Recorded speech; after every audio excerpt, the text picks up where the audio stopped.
Cyber నేరగాళ్లు సవాల్ విసురుతున్నారు. కాలానికి అనుగుణంగా మారుతూ దోపిడీ సాగిస్తున్నారు.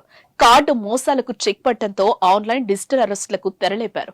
వారు వేసే స్కెచ్లకు సామాన్యులే కాదు, పెద్ద పెద్ద ఉద్యోగులు కూడా చిక్కుకొని వెలవెల్లాడుతున్నారు. ప్రస్తుతం డిజిటల్ అరెస్ట్ అంటూ ఫోన్ చేసి డబ్బులు గుంజేస్తున్న సైబర్ నేరగాళ్లకు ఓ రిటైర్ ఎంఈఓ నిండా మునిగిపోయాడు. ప్రకాశం జిల్లా కనిగిరి పట్టణానికి చెందిన మూలె బ్రహ్మారెడ్డి విశ్రాంత ఎంఈఓ. ఆయన భార్య శివపార్వతి ఐసీడీఎస్ పర్యవేక్షకురాలిగా విధులు నిర్వర్తిస్తున్నారు. వీరి ఇద్దరు కుమారులు బెంగళూరులో సాఫ్ట్వేర్ ఇంజనీర్లుగా పనిచేస్తున్నారు.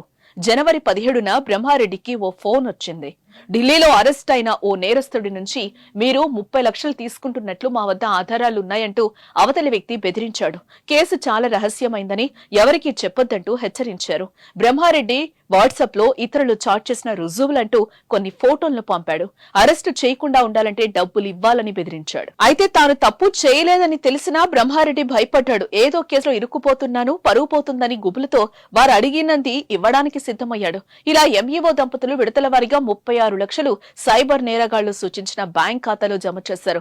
అయినా వారి ఆగడాలు ఆగలేదు. మరో 90,000 కావాలని డిమాండ్ చేశారు. ఆ మొత్తం కోసం బ్రహ్మారెడ్డి తన పెద్ద కుమారుడు ఉమామహేశ్వరరెడ్డిని ఆశ్రయించారు. తండ్రి తీరుపై ఆందోళన చెందిన ఆయన విషయం ఏంటని తండ్రిని ఆరా తీశారు. అసలు సంగతి తెలుసుకుని సైబర్ క్రైమ్ పోలీసులకు ఫిర్యాదు చేశారు. రంగంలోకి దిగిన పోలీసులు సైబర్ నేరగాళ్ల బ్యాంక్ ఖాతాలు సీజ్ చేశారు. బెదిరింపు ఫోన్లు వచ్చిన సమయంలో ప్రజలు భయపడకుండా పోలీసులకు ఫిర్యాదు చేయాలని కనిగిరి సీఐ షేక్ ఖాజావలి తెలిపారు. డిజిటల్ అరెస్ట్ కేసుల పేరుతో గుర్తు తెలియని వ్యక్తులు ఫోన్ చేస్తే స్పందించకూడదు. అదేవిధంగా ఇలాంటి సైబర్ క్రైమ్ జరిగినా మోసపోయిన వ్యక్తి సంఘటన జరిగిన అరగంటలోపే సమీపంలోని సైబర్ క్రైమ్ పోలీస్ స్టేషన్లో బ్యాంకులో ఫిర్యాదు చేయాలి.